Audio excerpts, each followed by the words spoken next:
Today on Clear Your Clutter Inside and Out, we're talking about embracing good enough. Do you tend to be a perfectionist even if it drives others around you crazy? Have you found some of your standards or the expectations of others impossible at times? Are you often tired or sad because you feel like you failed? Learn how to accept good enough as we continue our month focused on starting over.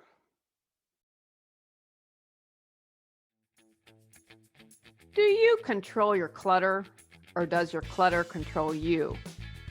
On Clear Your Clutter Inside and Out, we'll teach you awareness as well as action steps to create change in your life. Come on, let's get started.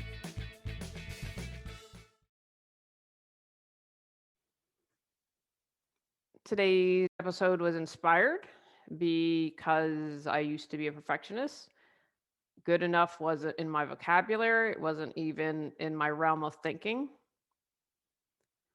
Life's about living and learning and loving. And when we try to do everything perfectly, and it doesn't even have to be perfectly, because this episode's really not about perfectionism.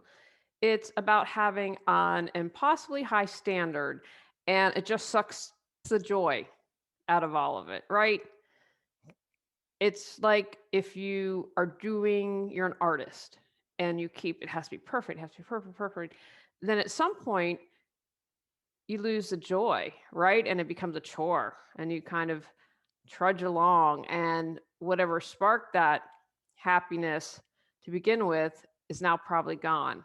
So don't think of today's episode as talking about being a perfectionist. It's more about getting that joy back and embracing good enough. So we're moving, and the good news is we did a little bit of painting, and if we were staying I would have painted a lot more. But anyway, they have these really it's just this mint green that's horrendous. Anyway, so they didn't have any of the leftover paint colors. They had it of like kind of the beigey color, the neutral color, but not all the other stuff. And so we are leaving in the picture hangers. Now, good thing is my mother helped us hang a lot, so they are done correctly. I've learned a lot from her, and I'm grateful for that. And so the perfectionist in me was like, "Oh no, we'd have to go out." And if you've ever painted, especially if it's a couple years old, you just never get the quote unquote match, and that would lead to probably having to paint a lot more on entire walls. And I'm like, no. And so they were leaving the screws and the paint hanger and all that in, and they can use it. And the realtor's like, it's all good, don't worry about it. We can just say this is why it was done. We had a stager come in and give us feedback, and I love my bathroom. It is the best bathroom I've ever lived in. It's different shades of purple and like a lavender. It's really pretty awesome. And I have my own separate sink and area. My husband has his, and there's a door that shuts the toilet. I mean, it's perfect. And a nice sized bathtub. And I have a window above the bath and can put out all my bubble baths. It's really, I hit the jackpot with it. Anyway, the stager's like, oh no, yeah, you got to repaint this. Gross. Like people are just going to be turned off by it. And I thought, you know what? It's just going to have to be good enough. Now, the good news is the market is hot, and that where we live, it's the lowest inventory ever. And we have a lot of other good things going. I thought, you know what? If they hate the bathroom that much, they can paint it. It's just going to have to serve as good enough. Kind of like the pack job. As long as it doesn't get broken, it's good enough. I've been taking all the breakable stuff up. I'm just before I've been like, oh, it's got everything labeled, blah, blah, blah. For everything that I'm dealing with now, good enough has to suffice. The books I did are another great example. I have proofed them. I have had, before published, 2 grammatical errors, Freudian slip there, editors, because my grammar is stinky, and for content, another one for content. So 3 editors. They've been proofread by people numerous times. I'm sure someone's going to find another typo. That just probably is going to happen. You're going to get what you need from the books. And so I had to get to, and I think it's part of the writing process, creative process. Like, oh my gosh, I can massage it, make it better, blah, blah, blah. I could have edited forever and never published a book, and I didn't want to be in that space. So the books are good enough. They are serving their purpose to support people. Kind of same with the website. I'm sure there are ways to take it another level. You know what? It's good enough. It people can learn about me. It serves its purpose. So how can not accepting good enough create clutter? It can create a lot of mental clutter if you're obsessing and trying to rework things in your head to make everything just so. And that often creates anxiety. It can create emotional clutter if you put a lot of pressure and stress on yourself. And you can also do that to other people and create strains in your relationships. If the living room the TV room where you all hang out as a family has to be perfect all the time, you're going to drive everyone around you nuts. And if you have impossibly high demands that you put on others, not just yourself, that's going to continue to cause strain. I see that sometimes with parents and kids. Anxiety and stress obviously aren't good for your health. You can create financial clutter if you're always redoing. Say if you're remodeling your kitchen and, I've met people like this, always changing everything, redoing. It takes them forever to get the project done, and you create additional cost. You can also have physical clutter if you have a lot of unfinished materials or if you're simply wasting. Oh, do this didn't work. I'm just going to chuck it all. And finally, you create spiritual clutter when you're blocking your highest good because you're hanging out with your ego who's demanding that everything be just so or to an impossibly high standard. How is not accepting being good enough creating clutter in your life? Consider that for a moment. And I want to make a distinction here. I'm not saying do something half-assed. I'm not saying don't give it your best effort. And I want to be really clear. As the example that I mentioned previously, a typo in my book isn't going to change whether or not someone can declutter. So I hope that makes sense. I like to brag that my audience is super smart. So I'm sure you've got it, but this is not giving you permission to do it halfway. This is saying it doesn't have to be perfect. Good enough is good enough.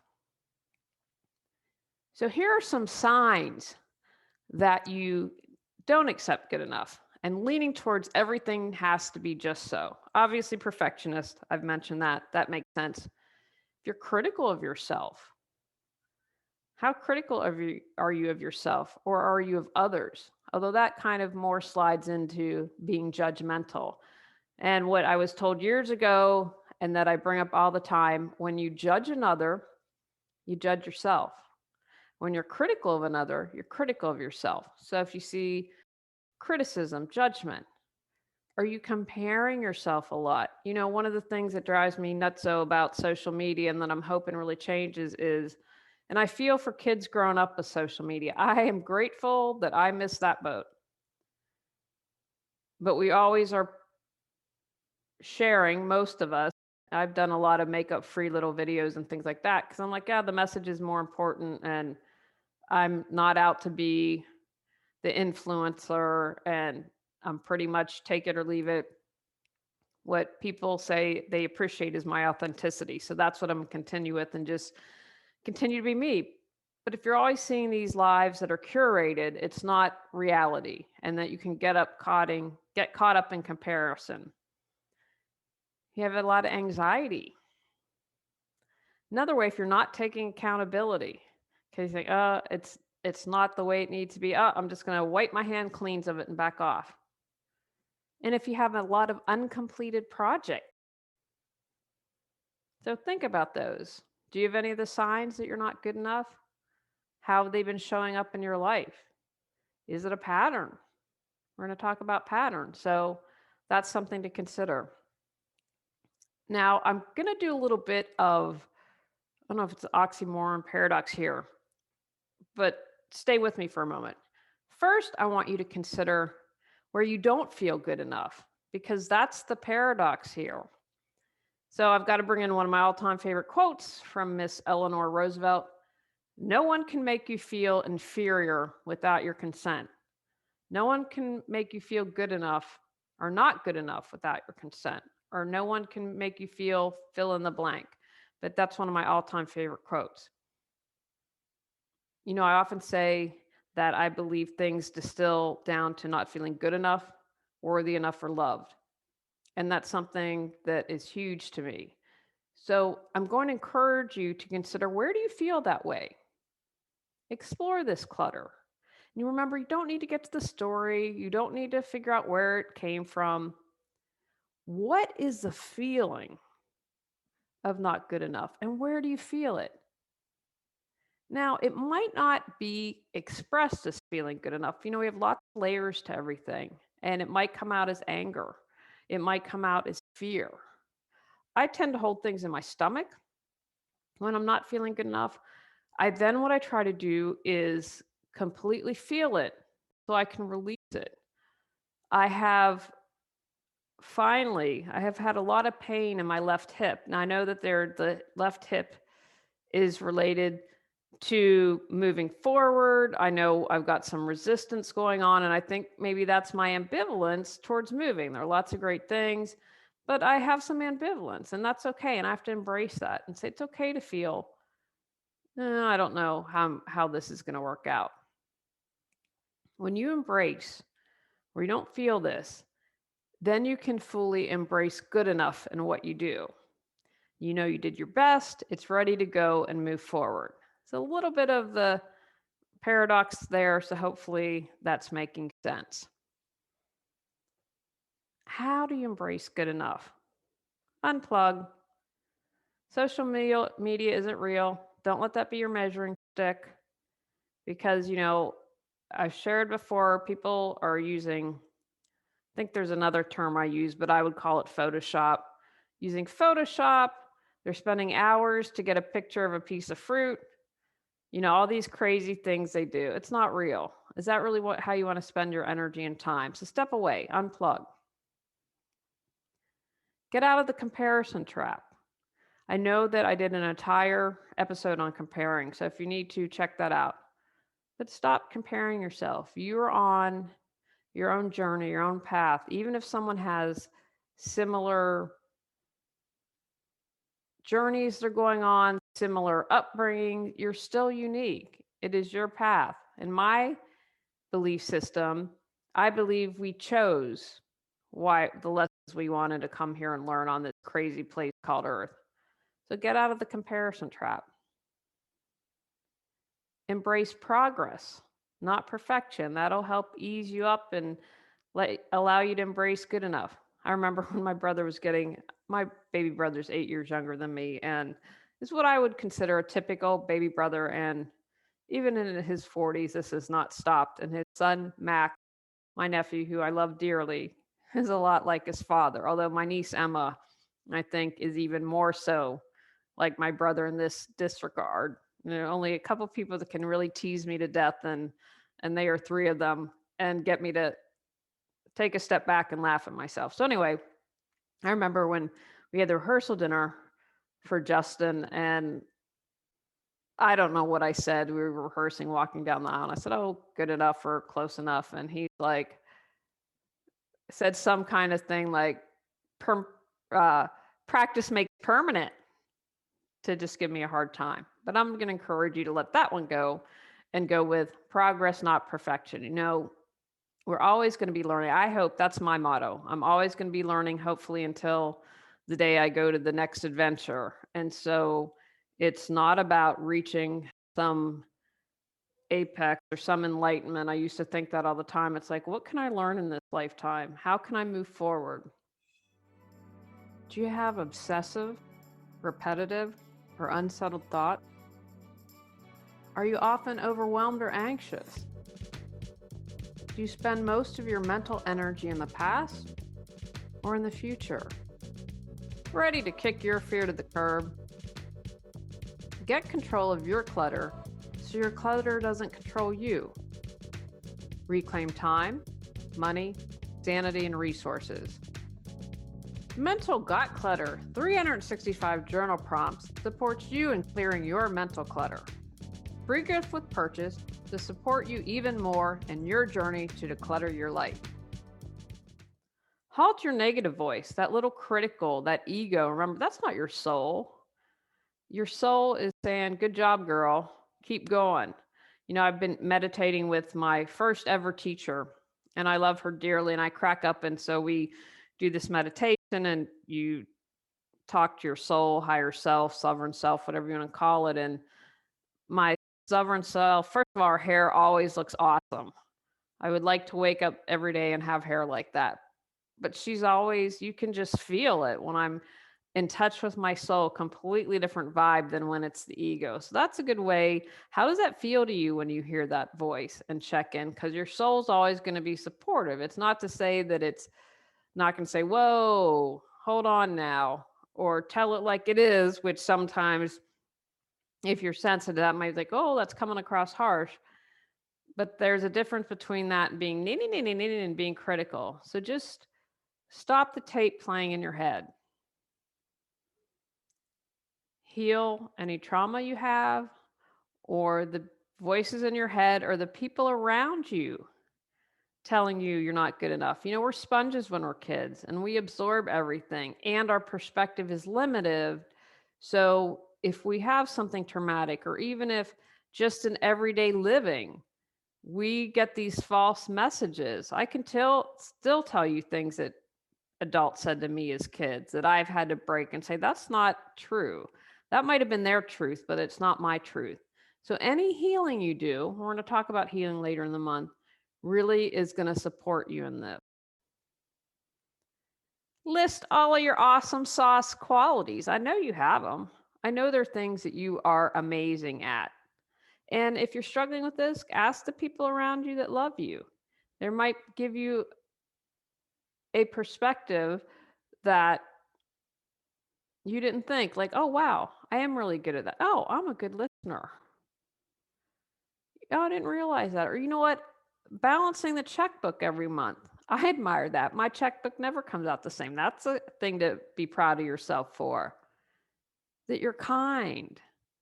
Kindness is a quality that seems to be in limited supply these days. So don't underestimate all of those amazing things about yourself. And what I'm going to encourage you to do, write it out.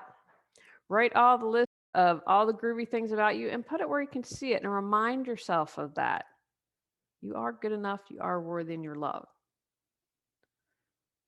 A biggie coming up: adjust your standards. I know for some people that is going to be a huge struggle. And again, when we dig deep, when we're willing to examine ourselves and what's going on, then you have compassion for yourself. And you just have to adjust it. And I'll share a little thing that kind of cracks me up. I'm One thing that I have been able to completely embrace good enough is when I iron. I am not a good ironer, and I embrace it. I tell this funny story. My parents were visiting me when I was living in Los Angeles, and my dad said, "Can you iron my pants?" So I ironed my dad's pants. He looked at him and said, "Can you have your mother iron my pants?" So, luckily my husband's not a perfectionist. I was reading something the other day about a woman from 70, and she said, "If I have a stain on my shirt, a wrinkle on my shirt, the world will live." And that's kind of how I feel. Like, my ironing job is okay. It's good enough, right? And I completely embrace that.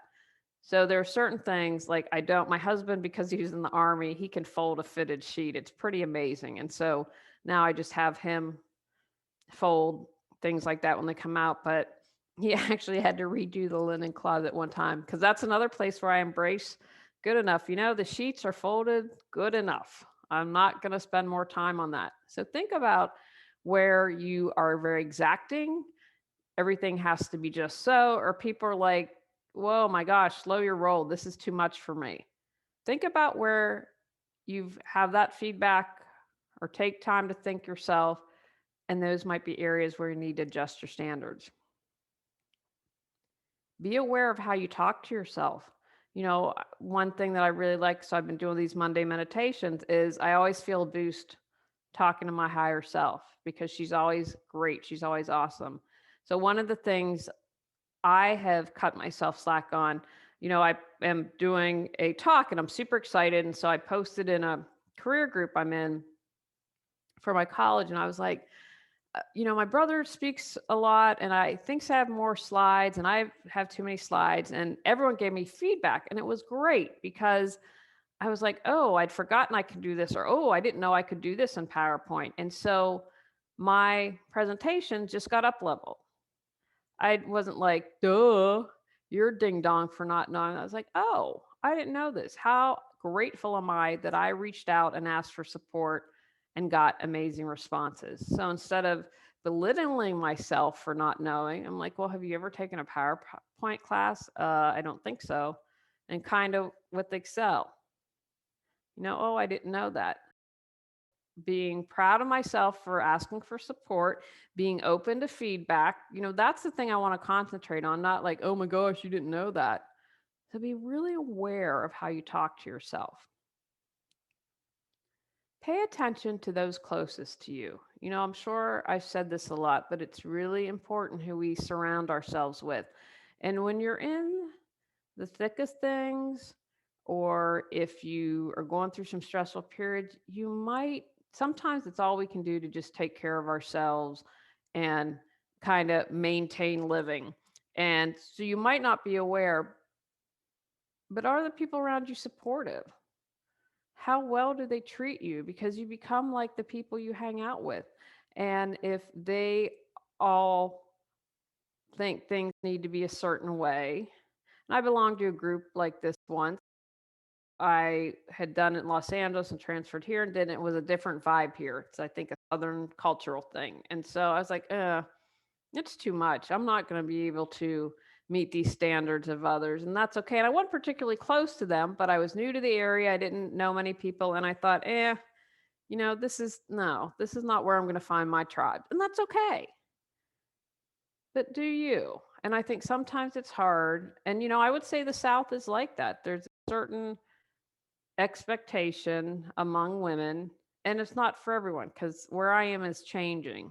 And I think some Southerners really struggle with that. But just be aware of who you are. Also important to embrace good enough is take breaks and recharge. I'm all about clearing clutter, but sometimes you have to just relax, take a step back, and rest. It's really important. If we rest and take care of ourselves, then it allows us to have more compassion towards ourselves. If we're unable to embrace good enough, then we're probably not getting a rest. We're always thinking, we're always doing, we're always trying to move forward. And taking a break helps you in so many ways. I think it definitely helps your creativity. I can't write every day. I love writing, but I'd go nuts if I tried to be creative all the time. And so it just takes me back and reminds me what's important. Is it more important that you get the decluttering book out or that every single word is perfect? Right? It reminds me when we're able to spend that time and being quiet and focus on what really matters. If you're able to, again, even 10 minutes a day, just sitting quietly. The other day I was like, you know what? I just need to sit for 10 minutes and close my eyes and put a heating pad on my back. And that's what I did. So make sure that you are taking breaks and recharging. And I'll just share this little tidbit that someone taught me years ago. I used to, especially when I started out my business, and probably in general in life, I did this, where I would just schedule so much. And someone said, make way for opportunity. Don't pack your schedule so tightly that if an opportunity comes up, you're able to embrace it. And a couple times that's happened really great. I'm like, hey, I can do an interview, or hey, I can grab that appointment. Don't pack your schedule. Allow time for things to happen. Love yourself exactly as you are. Not easier said than done, but I've experienced when I've loved myself completely and resistance melts away, it makes all the difference in the world. Because I know in every moment I'm good enough. I don't have to try to prove it to myself or anyone else. I accept myself for who I am. I love myself for who I am. And everyone else can pound sand. And that's not an arrogant point. That's a firm, strong belief. Hey, I have every right to be who I am. And if that doesn't meet your expectations or what you consider ideal, that's okay. But I'm going to embrace myself. Think about what a different world we'd live in. I'm always talking about sharing your gifts with the world. But if everyone loved him or herself or their selves, what kind of world would we live in? We'd live in a very different world because if we loved and accepted ourselves, we wouldn't need to go to war. We wouldn't need to take from another. We'd be happy with what we had. We wouldn't need to prove we were more powerful than another. When you love yourself, then you don't need to do those other things. And really, when it boils down to it, isn't that what we're here for? Just to love ourselves, learn some lessons, and see how can I keep embracing love. And again, easier said than done. I am far from loving myself exactly as is, but I work on it. And I know the older I get, it's like the good example of when I just try to control everything, when I just kind of relax into it, I know that then it's going to be okay. It's going to be okay. And I can love myself a little more. And finally, trust that all is happening in divine timing. And I might mention this more than once this month. Apologies, but when I kind of go with what I'm inspired to write, and the more I live this and let it go, the more life easily rolls along. If you trust that everything's happening for your highest good, then that allows you to kind of be like, okay, that if I put the book out when I did, if I put the art project out, if this happened, it is good enough because it's all unfolding as it should be. And remember, no matter what, you are good enough, you are worthy, and you are loved. Take actions from today's podcast.